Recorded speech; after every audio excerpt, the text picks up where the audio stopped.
Assalamualaikum warahmatullahi wabarakatuh. Alhamdulillahirabbil alamin.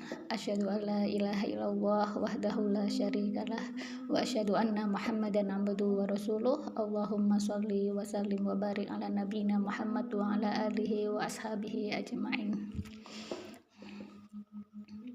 Rabbana innana amanna faghfir lana dzunubana wa qina adzabannar. Amin amin ya rabbal alamin. Segala puji bagi Allah Subhanahu wa taala. Bagaimana kabar teman-teman semuanya hari ini? Semoga semuanya sehat ya. Tadi sudah sempat kita bincang-bincang sedikit ya di grup ya. Semoga yang hari ini yang sakit baik itu teman-teman sendiri ataukah salah satu di antara keluarganya kayak gitu, oleh Allah segera angkat sakitnya sehingga kemudian bisa sehat dan bisa beraktivitas secara normal lagi seperti itu. Adapun kita yang oleh Allah diberikan kesehatan, maka jangan lupa untuk bersyukur ya, bersyukur atas nikmat sehat itu dengan menggunakan kesehatan untuk satu, beribadah kepada Allah, dua, untuk melakukan hal-hal aktivitas yang itu diridai oleh Allah Subhanahu wa taala kayak gitu. Jadi itu bentuk syukur kita atas nikmat sehat yang telah Allah berikan seperti itu. Kalau kita sudah merasakan sakit, pasti kita baru merasa betapa nikmatnya sehat itu seperti itu ya.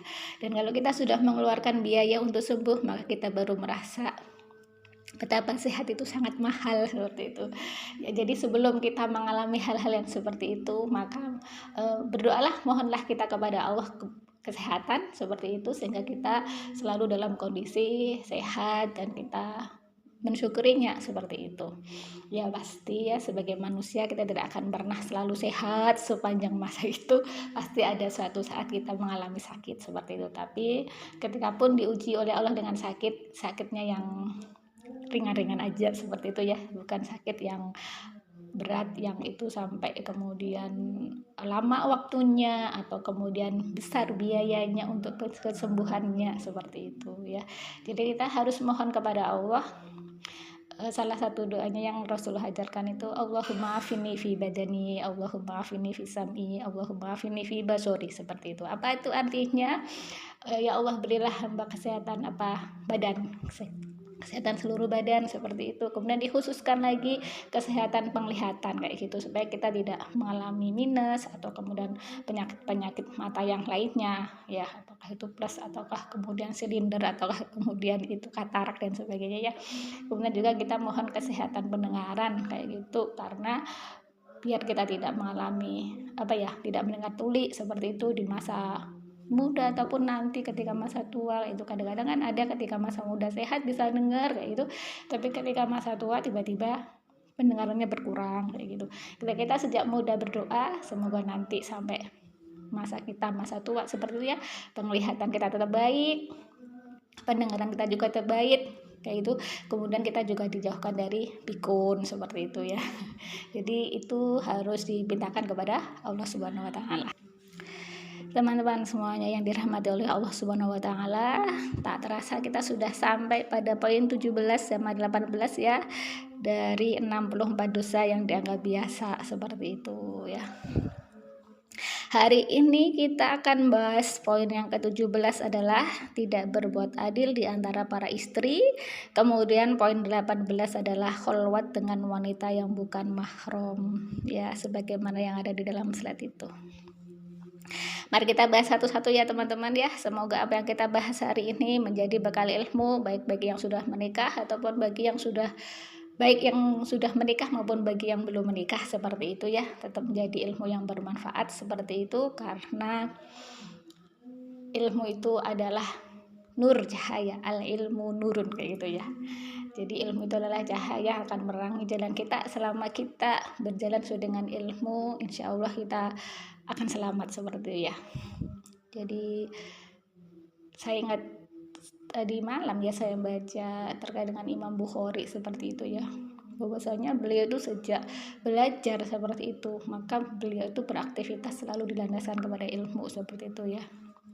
Kalau kita kan kadang-kadang sudah tahu ilmunya tapi kemudian ngikutin nafsu kayak gitu ya. Kalau nggak gitu kan ngikutin bujukan rayu setan seperti itu ya, sehingga kadang-kadang kita melakukan kemungkaran seperti itu, karena ya tadi itu ilmunya kita tinggalkan, kita ngikutin nafsu kita atau bujukan setan atau kemudian ajakan orang-orang yang tidak benar seperti itu. Insya Allah ya, makanya kita harus berlindung kepada Allah.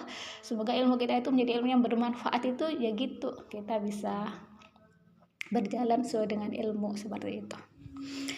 Baik teman-teman, kita mulai dari poin yang ke-17, tidak berbuat adil di antara para istri kayak gitu ya. Jadi ini pembahasan terkait dengan ya mungkin sebagian kaum wanita kalau bahas ini kayak gitu ya, rasanya gimana gitu ya. Tapi ini adalah ilmu ya teman-teman, kita posisikan sebagai ilmu kayak gitu. Kita kesampingkan dulu perasaan gimana-gimananya kayak gitu ya. Jadi memang dalam Al-Quran, Quran surah An-Nisa ya ayat 3, teman-teman bisa buka ya. Mohon maaf hari ini saya berhalangan seperti itu sehingga tidak bisa membaca ayat Al-Quran kayak gitu. Jadi di situ dalam Quran surah An-Nisa ayat 3 itu memang Allah membolehkan seperti memberikan jatah kayak gitu ya kepada laki-laki itu untuk menikah 2, 3 sampai 4 kayak gitu ya. Dan kemudian dilanjutkan dalam ayat itu, jika kamu khawatir kayak gitu ya tidak mampu berbuat adil seperti itu, maka nikahlah satu saja kayak gitu. Jadi menikah lebih dari satu itu memang ada dasarnya, dan itu hukumnya mubah, bukan wajib ya. Jadi teman-teman yang perempuan ini tenang aja, hukumnya nggak wajib kayak gitu. Yang laki-laki juga tenang aja gitu, nggak diwajibkan kayak gitu ya. Maka kemudian tidak perlu bersikap sangat ekstrim seperti orang-orang feminis kayak gitu ya, yang kemudian sampai menyerang, membenci syariat Allah terkait dengan bolehnya menikah lebih dari satu. Itu nggak boleh seperti seorang muslim. Jadi posisikan aja ini sebagai hukum syariat kayak gitu, terima aja kayak gitu loh. Kalau memang seorang perempuan nggak mau poligami ya udah kayak gitu loh, kan tidak akan terjadi poligami kalau yang perempuan menolak kayak gitu.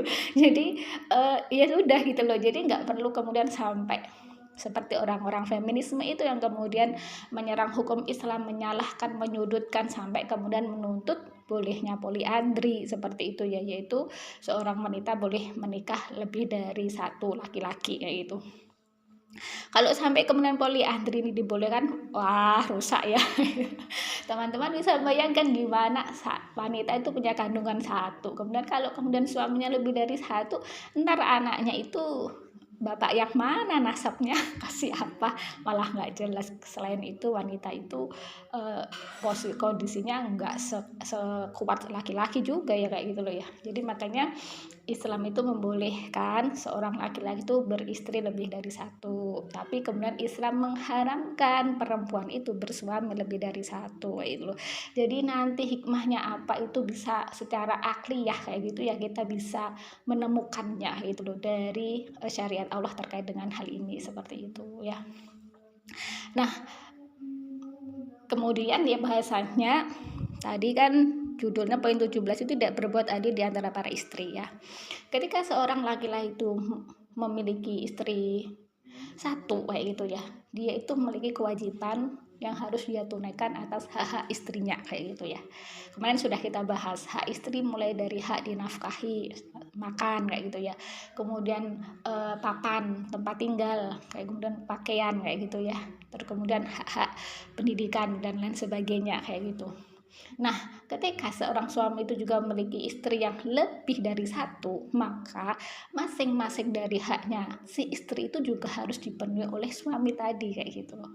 Dan suami itu harus bersikap adil kayak gitu dalam hak-hak yang dia mampu tunaikan seperti itu ya, mulai dari nafkah tadi itu, sandang, pangan, papan, kemudian pendidikan ya.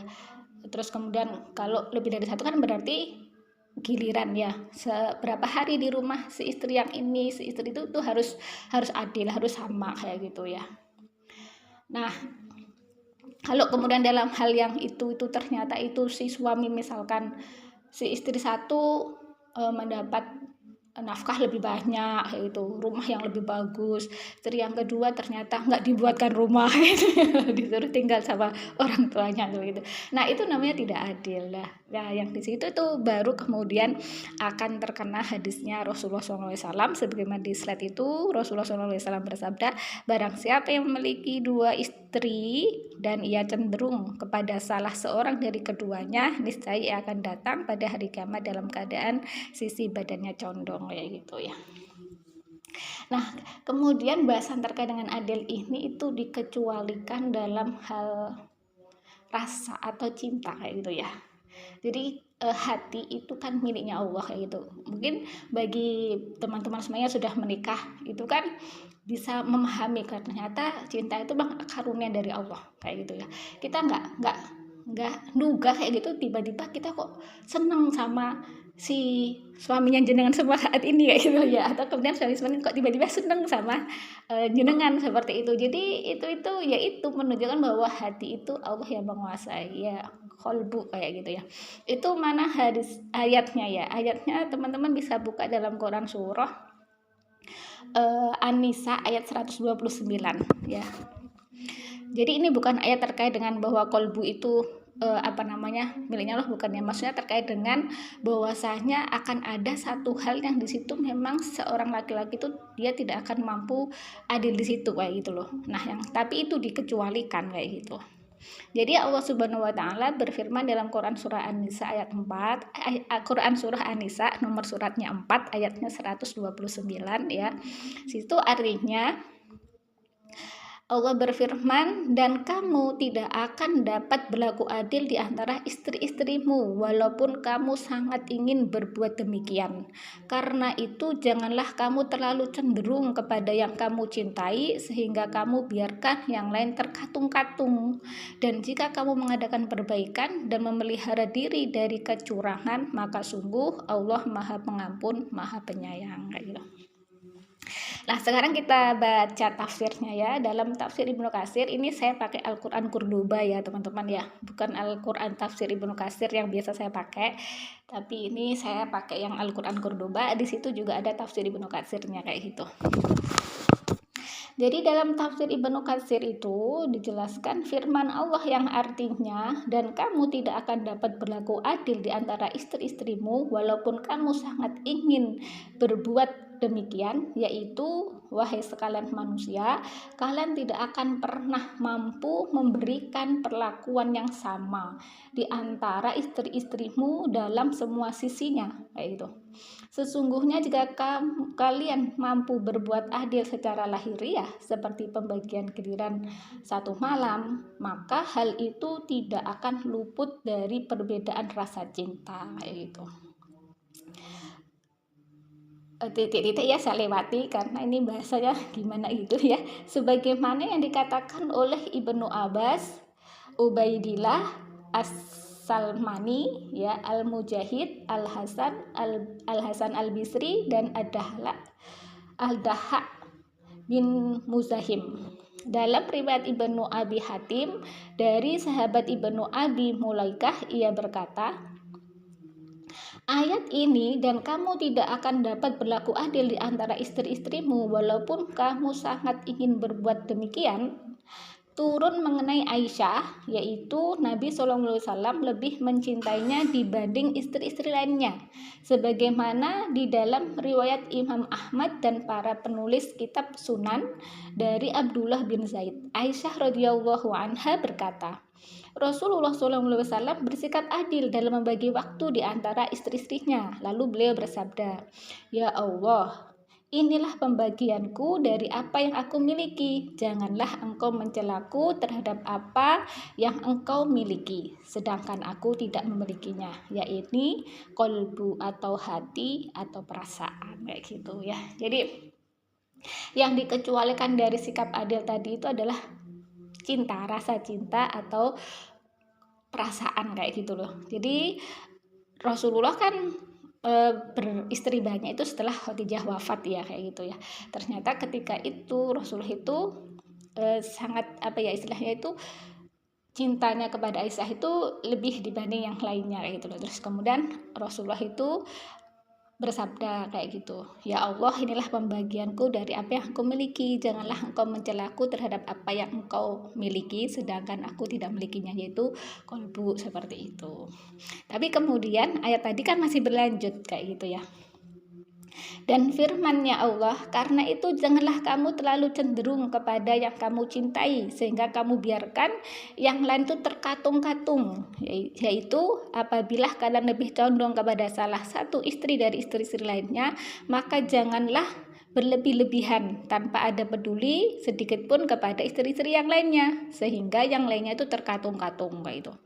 Bahasa terkatung-katung ini oleh Ibnu Abbas itu dimaknai apa? Ya bukan seperti istri yang bersuami, bukan pula seperti istri yang ditalak. Jadinya terkatung-katung karena dibiarkan tadi itu kayak gitu loh. Ya si suami lebih cenderung misalnya kepada istri yang pertama, kemudian yang kedua jadi terkatung-katung, seolah-olah tidak punya suami, juga seolah-olah tidak ditalak. Akhirnya terkatung-katung karena tidak diperhatikan oleh si suaminya tadi itu. Nah itu nggak boleh yang seperti itu kayak gitu loh. Kemudian berikutnya firman selanjutnya, kelanjutan dari ayat tadi itu, dan jika kamu mengadakan perbaikan dan memelihara diri dari kecenderungan, kecurangan, maka sungguh Allah Maha Pengampun, Maha Penyayang ya.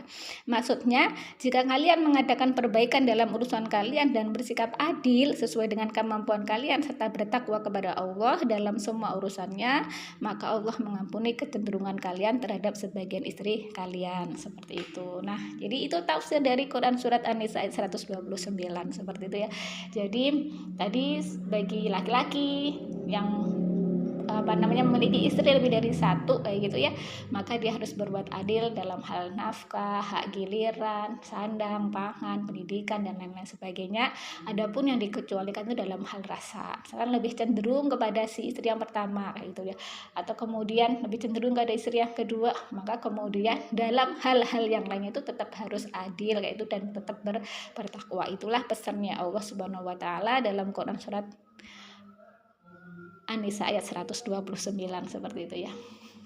Jadi kalau kalau kita ketahui ya teman-teman semuanya ya, memang beristri lebih dari satu itu bukan hanya syariat sejak Nabi Muhammad aja, enggak kayak gitu ya. Kalau teman-teman baca-baca kayak gitu ya, ke teman-teman tahu sudah mengetahui Nabi Ibrahim itu istrinya juga lebih dari satu itu loh. Nabi Yakub itu juga istrinya lebih dari satu. Kalau Nabi Yakub bahkan menikahi kakak adik ya, kemudian itu pun juga dinasa dalam syariat Islam yang nggak boleh itu ya, menikahi dua perempuan yang bersaudara kayak gitulah. Kemudian Nabi Sulaiman kalau saya tadi baca itu makan istrinya 100 ya itu ya, istrinya 100 ya gitu ya.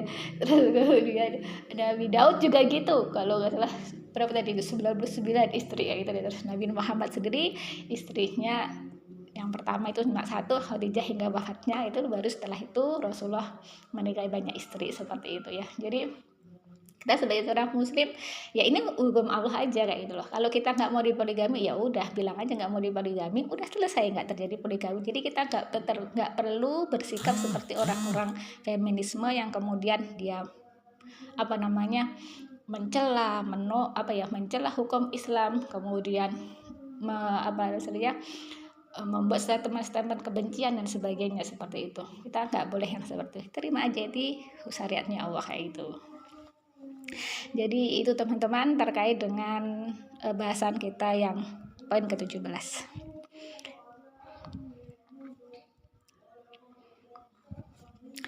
Nah, sekarang kita lanjutkan ke poin yang ke-18, kholwat dengan wanita yang bukan mahram kayak gitu. Jadi kholwat itu kalau tadi kemarin ya saya buka kamus kayak gitu ya, itu udah dikata khola yakhlu kholwatan kayak gitu ya. Jadi itu maknanya itu mengasingkan diri, tempat yang sunyi, pertapaan kayak gitu ya. Terus kemudian kholwat ini kalau istilahnya kita kenalnya gitu ya, sering kita kenalnya berdua-duaan kayak gitu ya.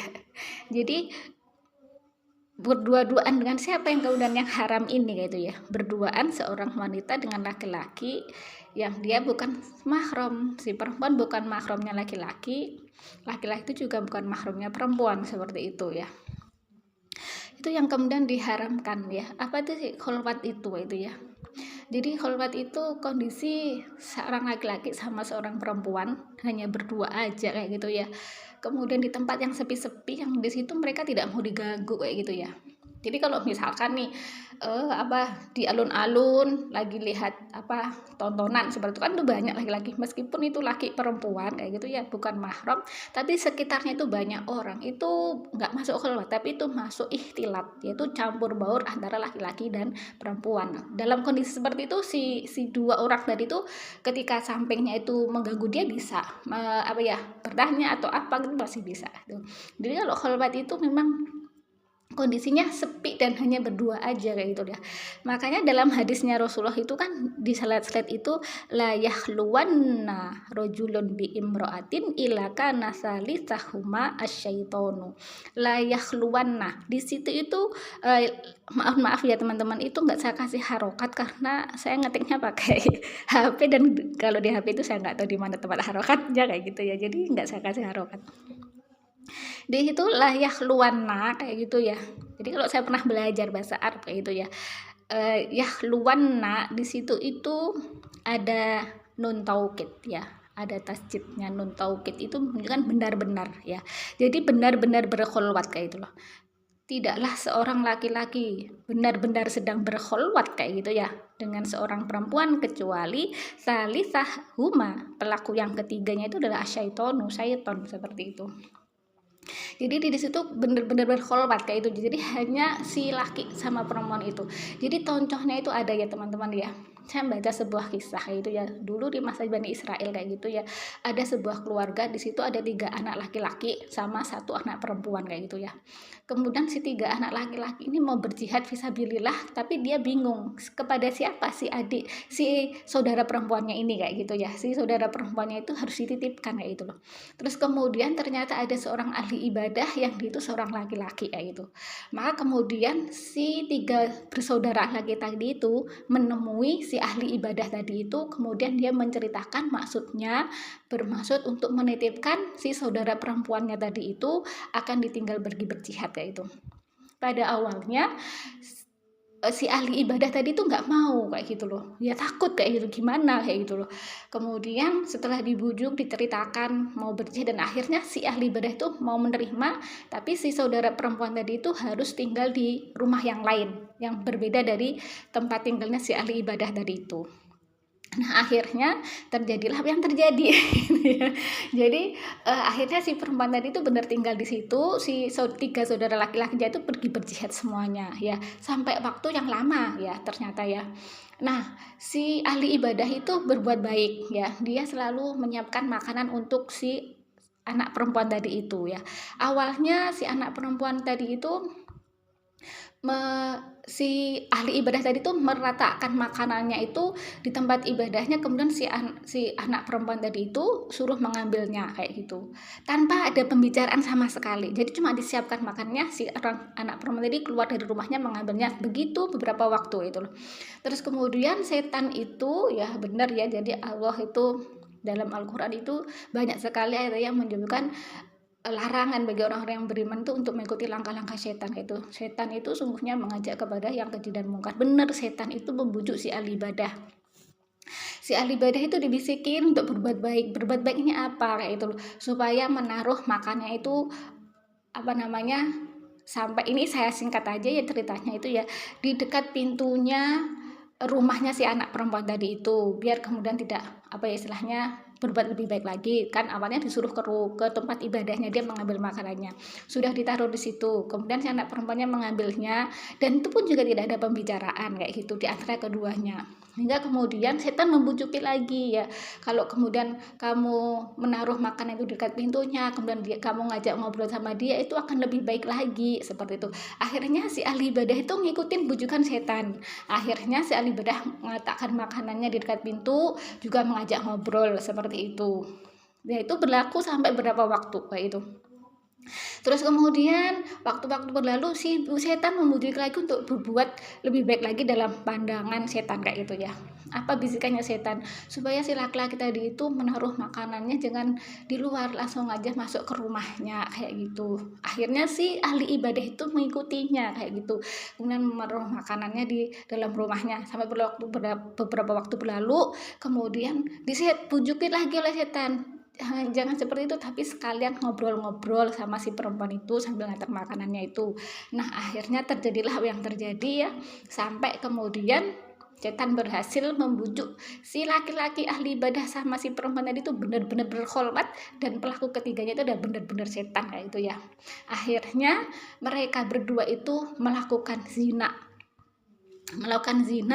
sampai kemudian si perempuan tadi itu melahirkan anak, dan 3 saudaranya belum kembali dari jihad fisabilillah sampai melahirkan anak. Akhirnya si setan itu membujuki si ahli ibadah kayak gitu loh, supaya dibunuh si anak itu. Nanti kalau kemudian saudaranya datang kayak itu, pasti mereka akan marah atas perbuatan kamu kayak gitu. Akhirnya si ahli ibadah itu mengikutin perintahnya setan untuk membunuh si anak tadi itu. Akhirnya anak hasil zina tadi itu dibunuh oleh si ahli ibadah kayak itu. Dan kemudian setan tidak berhenti di situ, menggoda si ahli ibadah tadi itu, menyuruh membunuh si perempuan tadi itu. Kalau kamu biarkan perempuan itu hidup dan dia cerita kepada saudara-saudaranya, pasti mereka akan marah. Akhirnya si ahli ibadah tadi itu membunuh si anak perempuan tadi itu plus anak zinanya kayak itu. Nah akhirnya sampailah tiba waktunya 3 saudaranya itu kembali pulang. Terus kemudian mereka menanyakan mana saudara perempuannya gitu. Kemudian si ahli ibadah itu bilang kalau si saudara perempuan kalian itu telah meninggal, telah dikuburkan dan ditunjukkan tempat kuburannya kayak gitu loh. Dan mereka bertiga itu semuanya bersedih, menangis kayak gitu, dan mereka tidak mengetahui terkait dengan hal itu. Nah akhirnya setan itu masuk ke dalam mimpi laki-laki 3 saudara laki-laki 3 tadi itu. Tiga-tiganya itu diberi mimpi yang sama, di mana mimpinya itu bercerita bahwasanya saudara perempuan kamu itu dibunuh oleh si ahli ibadah itu, kemudian anak zinanya juga dibunuh, kemudian dikuburkan di tempat sini, itu ditunjukkan kayak gitu. Terus kemudian ketika bangun mereka bertiga itu kaget semuanya kayak itu. Kok bisa kita mimpi sama semuanya kayak itu ya. Yang salah satunya itu bilang ini pasti dari setan, kita tidak usah mengikutinya kayak itu. Tapi yang satunya lagi tidak, kita harus melihat apakah benar di tempat itu adalah tempat kubur dari saudara perempuan kita dan anak zina tadi itu kayak gitu. Terus akhirnya mereka itu benar-benar mengecek tempat kuburan tadi, dan mereka benar-benar menemukan di situ saudara perempuannya sama anak hasil perzinaan si saudara perempuan sama si ahli ibadah itu. Nah akhirnya si ahli ibadah tadi itu dilaporkan kepada raja pada waktu itu, dan dia dihakimi akan disalib dan akan dibunuh kayak gitu. Nah maka kemudian teman-teman ya, ceritanya itu setan itu ketika disalib, si ahli ibadah disalib mau dibunuh, dia tuh datang lagi kayak gitu loh. Dan ketika dia datang lagi itu, dia berkata kepada ahli ibadah, wahai ahli ibadah, aku telah kau ikuti kemauanku, omonganku kayak gitu, dan sekarang kalau kamu mengikutiku, kamu akan keselamatan dari kondisimu saat ini, maksudnya dari kondisi disalib tadi itu. Apa perintahnya setan? Perintahnya setan adalah kafirlah kamu kepada Tuhanmu. Akhirnya si ahli ibadah itu kafir ya, mengingkari Allah Subhanahu wa taala. Dan kemudian apa yang dikatakan oleh setan? Setan itu meninggalkan dia ya, membiarkan dia dikerubung orang dan disalib dan dibunuh, akhirnya mati. Dan itu sama persis sama dengan dikatakan oleh Allah dalam Quran surah Al-Hasr ayat 16-17 ya. Teman-teman bisa membacanya nanti dalam Al-Quran ya. Sungguhnya setan itu membujuk orang sampai kemudian dia kafir. Ketika sudah kafir maka setan itu akan meninggalkan manusia itu. Itulah contoh kholwat, benar-benar kholwat kayak gitu ya. Yang kemudian yang ketiga itu adalah setan, dan berujung sampai seperti itu. Masya Allah, saya ketika membaca cerita itu tuh Masya Allah. Nanti teman-teman yang punya buku Semua Ada Saatnya ya, itu yang diterjemahkan oleh Ustadz Abdul Somad, nanti akan menemukan kisah ini kayak gitu dah. Dan itulah contoh kholwat yang benar-benar kholwat, di mana pihak yang ketiga itulah setan sampai membujuk yang awalnya seorang ahli ibadah hingga sampai kepada kekafirannya. Nauzubillah min dzalik, kita berlindung kepada Allah dari kondisi yang demikian itu ya. Dan sungguh dalam Quran surat An-Nur ayat 21 itu ya dijelaskan bahwasanya Allah melarang kita mengikuti langkah-langkah setan, karena sungguhnya setan itu mengajak kepada perbuatan yang keji dan mungkar. Dan seandainya bukan karena karunia Allah dan rahmatnya, maka sesungguhnya tidak ada manusia itu yang bisa bersih dari perbuatan keji dan mungkar itu selama-lamanya kayak itu. Dan sungguhnya Allah itu membersihkan orang-orang yang Allah pilih seperti itu ya. Maka kemudian bagaimana biar kita itu bisa terbebas dari dari setan kayak gitu ya, kita tidak mengikuti langkah-langkah setan kayak itu. Maka kita mohon kepada Allah karunia dan rahmatnya Allah supaya kita dilindungi dari setan, dari bujuk rayu setan yang kita kadang-kadang gak merasa, karena bujukan setan itu kadang-kadang berupa kebaikan, tapi ternyata itu ada langkah-langkah setan menuju kepada hal yang buruk yang mengajak kepada neraka, sebagaimana cerita tadi itu. Masya Allah ya, kita berlindung kepada Allah dari bujuk rayu setan seperti itu ya. Maka teman-teman ya, ini tadi kita ngomongin kholwat ya, yaitu contohnya yang ya keluarna tadi itu loh, maksudnya tuh bener-bener berkholwat itu dalam kondisi yang seperti itu ya, tidak ada yang lainnya. Maka kemudian tempat-tempat seperti misalkan di kantor, misalnya hanya berduaan, maka itu jangan ya, hindari yang seperti itu ya. Bagaimana kondisinya biar kemudian pintu kondisi kantor itu terbuka, itu bisa dilihat banyak orang sehingga kita terbebas dari kholwat. Atau kemudian saat di rumah kayak itu, maka janganlah berduaan hanya dengan bukan mahram kayak gitu, atau kemudian di tempat-tempat sepi yang lainnya kayak gitu. Maka kemudian Allah mengharamkan kholwat ini seperti itu, karena pelaku ketiga dari keduanya itu adalah setan seperti itu ya. Dan ini muda-mudi ini ya, yang saat ini kan banyak sekali malah kemudian digencarkan dengan adanya pacaran seperti itu. Akhirnya banyak yang melakukan kholwat, dan kita juga tahu ujung-ujungnya banyak sekali yang kemudian melakukan hubungan sebelum pranikah. Akhirnya banyak sekali yang MBA, married by accident seperti itu. Ada yang hamil dulu belum nikah, bahkan sampai kemudian ada yang diaborsi anaknya kayak gitu dan sebagainya. Itu pasti berawal dari kholwat kayak gitu ya. Jadi itu ya teman-teman semuanya, sudah memiliki keturunan, memiliki anak, maka benar-benar dinasihatkan untuk hal yang seperti ini ya, seperti itu. Jadi dengan adanya gaul bebas saat ini kayak gitu ya, dalam sistem liberalisme saat ini, seolah-olah hal yang seperti itu, berdua-duaan laki perempuan dan anak remaja itu sudah biasa, bahkan dikatakan kuno kalau nggak seperti itu. Padahal itu semua melanggar syariatnya Allah Subhanahu wa taala kayak gitu ya.